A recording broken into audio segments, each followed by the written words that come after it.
Hallelujah. Omane ni kane mo ba kwa mala wie mo ekomeni ba ye buawo. No ye ka low temptations no kunim. Nikeje no se woke unika ne mo fane banagbe.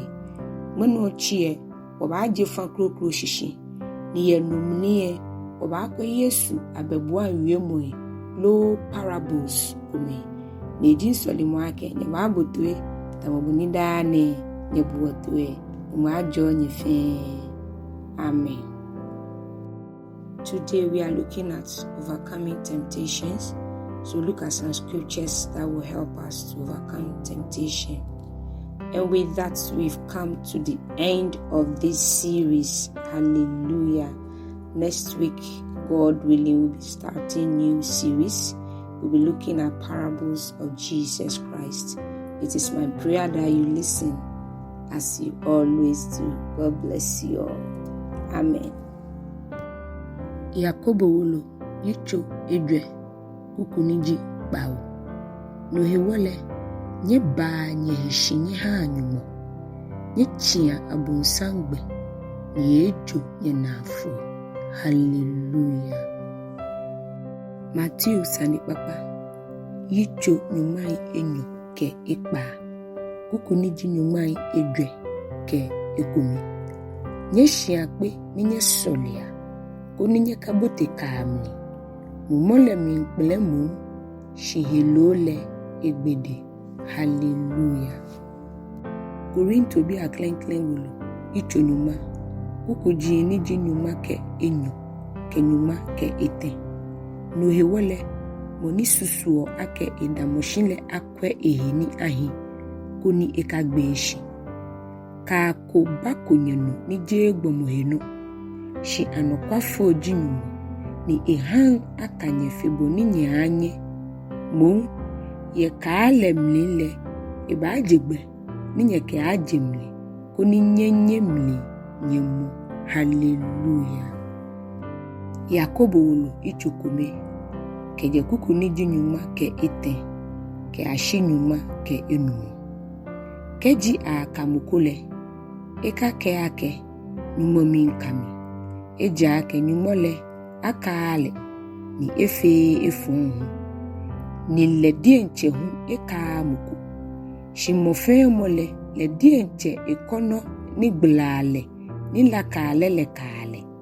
Nusele akonole ke emuhole ifo isha. Ni ishale hu ke ida egbenale ifo gbeli. Hallelujah. Petru klenklen wulu icho enumu. Kukuji niji banyo kenehu. Nyehia akashi. Nyesira ejake nyehenyelo. Abunsanle nyeta mojata ni huo. Eta omuku emi. Nyedamu ashishi yehimu ke yelilemni. Nyechialegbe. Ejake nyeliake. Na kai amane hunu ile no nyenye mime ini yo jele mlile huna. Hallelujah. Korinto bi aklenklen wulu icho nyuma ke enumu. Kukuniji nyuma ete ke ete. Nyeka ha ashishu anye. Na nlobo fon fiti ojemba papa. Hallelujah. Yohane klenklen wulu icho enyu.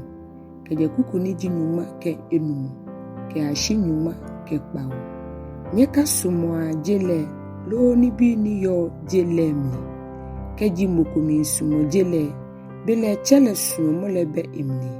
Ejake no feno ni yo jele mnile.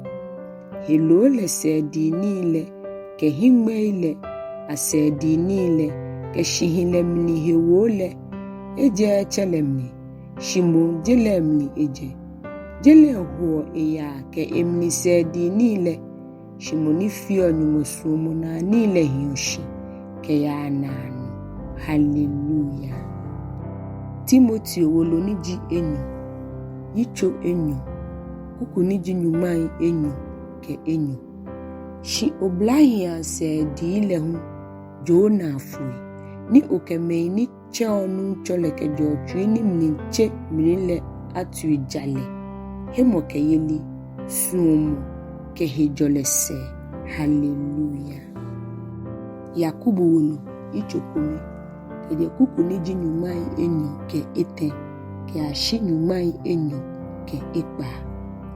Eja ke keji moku ji wie mole nulo keke. Shi eje eno yilo hunle.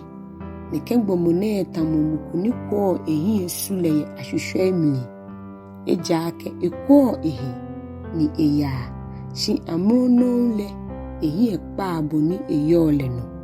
Shi moni kwa heyeli mla ni hike ulashile ficho ni ekahi efio ni eje moni nuo ni ehi ekpa no. Shi mo etuo he nile na kai mole ajole ya efe mole mle. Shike efio moku akenyumo jalo jile ni ewo elile manufle.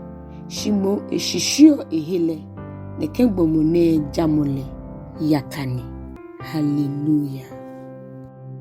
Abei ichonyumake ikpa kukuniji ikpa. Anokwayeli no Yehowa damu ni eke eshaifa. Ni monishio yo wagbeyele ewio ehe kejo efonhe. Hallelujah.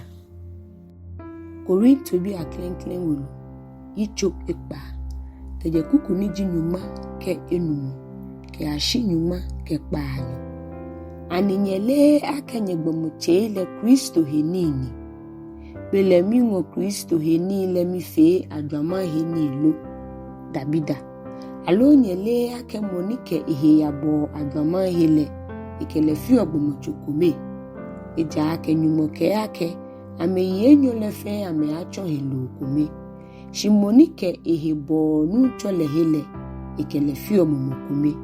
Nye joa adwama bo na afwe. Eshafe shani bomufiole. Je ebomochole mli eyo. Shimoni bo adwamanle. Efio esha eshiole dienche ebomochole. Hallelujah. Roman bia wulu icho ikpa kukuniji nyumai enyo ke enyo. Shi agbenele ni akponye ye eshadei. Ninye chomo nyumochuji ne. Noni nye na kejo mlinji kron femo. Ni inagbeji na anowala. Hallelujah. Hebrew bia wulu icho edwe. Keje kukuniji nyuma ke edwe. Ke ashi nyuma ke ikpa. Agbene akeni woyo osofunu pakpete mple ni efo nke chonwea ni ji Yesu ni mobile ne ni ha wo mo ajaje molemli ni awa eja ake wo sofunu pani woyo le eje moninye anu ogbede moele ahi ahawo shi eji mokuni akale ye ni bi fe agbefanta mowo ni kele eshaku be ehe. Ewole nye ha woke eka achia abenka dromo senle koni woni ni ashe mobona leno ni wona dromo ni ayabu awo ebe ni sami. Hallelujah. Hebrew bi awulu icho enyo kukuniji nyuma ke kpanyo. Eja ake nile die nchele ena kamli amanehunu hewole enyo eyo ebu ameni aka amele. Hallelujah. Galatia bi awulu icho ikpa kukuji niji bawo ke kpanyo. Nyekala kanye nyumole alile eja ake no peni gbomudule no iba akpa. Eja ake moni duo ni yele dienche ehelo mlile. Ehelo le mlino iba akpa fite mukeje. Shimoni duo ni ye mumumlile. Mumole mlino iba akpa na ano wala keje. Hallelujah.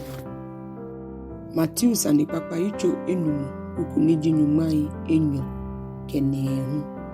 Shikeji oni nojuro hime imi toton onanile. Fani o shofu. Eja ake ehiabu. Ake ohe nile ekufiteo. Oni akasha obomuchu mule afo abonsami aje. Hallelujah. Galatia bia wulu icho enumu. Keje kukuniji nyuma ke ikpa. Ke ashi nyuma ke kpao.